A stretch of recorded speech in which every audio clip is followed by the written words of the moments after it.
Welcome to every movie I've ever seen. This is a special Flashback February edition where throughout the month of February I'm going to be talking about movies on the anniversary of the day they were released. Specifically, the movie that I'm going to be talking about today is I Don't Feel at Home in This World Anymore. That's going to be fun putting in the title of this video.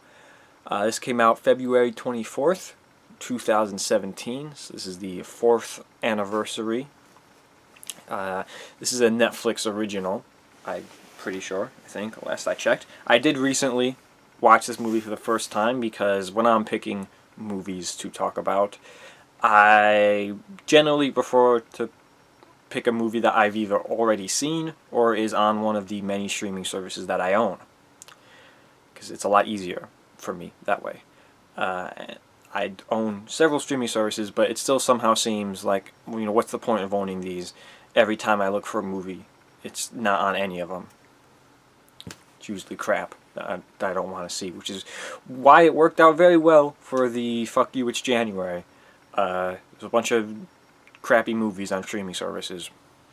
But like I said, this is Netflix. I definitely have a history with Netflix. I've seen a lot of bad movies on Netflix. Most of them have starred Vine people.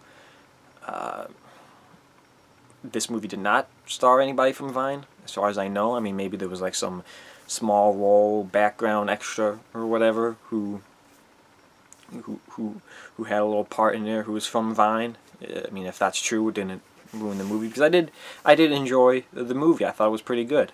It might be the best movie might be the best Netflix original I've seen, which isn't saying much because it's kind of a low bar. I mean, it's at least an adequate movie, so take that for what it's worth. But I did enjoy the movie. I was a little skeptical going forward. Once I saw, once it was starting, I was kind of worried it was going to be a little bit too preachy, a little bit too what's wrong with people today. You've seen movies like that. It's frequent in like a black comedy. So I was worried that it was going to be too much like that. A movie that comes to my mind is that God Bless America, I think, where there's like the guy and he teams up with like a 12-year-old girl and they go around killing people. I was worried it was going to be a little bit too preachy, a little bit too, what's wrong with people today? What's wrong with the world? People do this and people do that. I was worried it was going to be too much of that, because that can be overbearing and annoying at times. And there was absolutely an element of that, but it wasn't as heavy-handed as I was worried it was going to be. Elijah Wood is in this. He might be the best part of the movie. I did think he was really funny and I liked what he was doing. I think Elijah Wood might have some hidden comedic talents. Maybe not hidden, honestly, but he's an underrated comedic talent. I know he had that show Wilfred, where it was him and a guy dressed up like a dog. I saw a couple episodes of it. I don't remember if he had like some mental problems and he was imagining a dog, like a Donnie Darko situation, or if it was just how it was. He was probably like imagining him or something, or hallucinating him. I don't remember. Like I said, I saw a couple episodes of it. I thought it was fine. Nothing that I wanted to get into too much. But yeah. Also, someone else was in it, which was a weird, pull. There was that Rooster Teeth original TV show, Day 5, which I thought was pretty interesting. They made 2 seasons, but they never ended up making a 3rd season. But one of the girls from that show, like the doctor lady, is in this. I was like, who is this person? She looks vaguely... She looks vaguely like that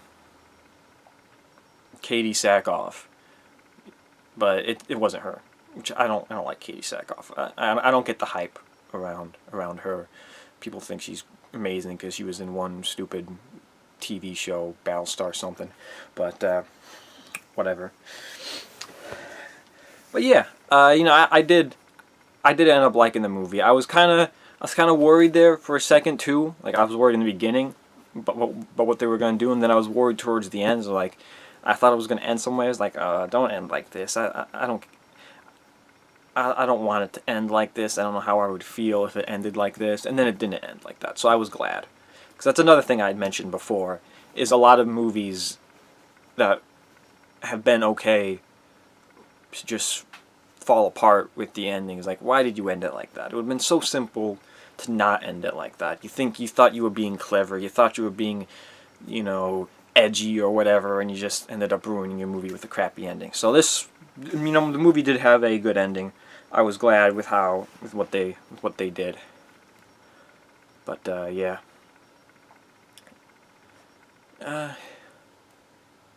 Yeah, I mean, there's not much to say. I like the movie. It's refreshing seeing something on Netflix that's actually good and not atrociously terrible. There's a lot of Adam Sandler shit on Netflix. Have you noticed that? You're getting a lot of Adam Sandler and his crew. There's that David Spade movie. Like, why would I want to watch that?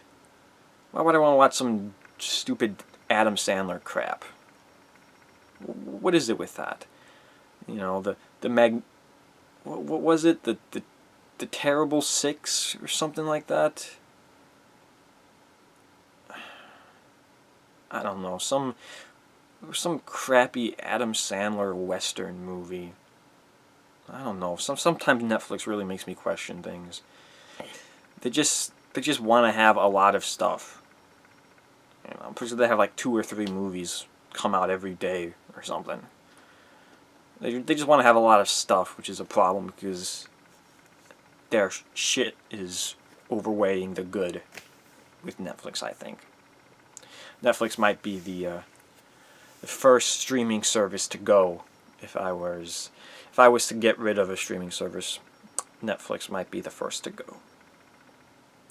Definitely keep Amazon Prime because they're getting that Lord of the Rings TV show at some point. Hulu still has Lost, and It's Always Sunny in Philadelphia, so that's a plus. I know Lost will be going to Disney Plus Star at some point. But yeah. That's all I've got to say about I don't feel at home in this world anymore.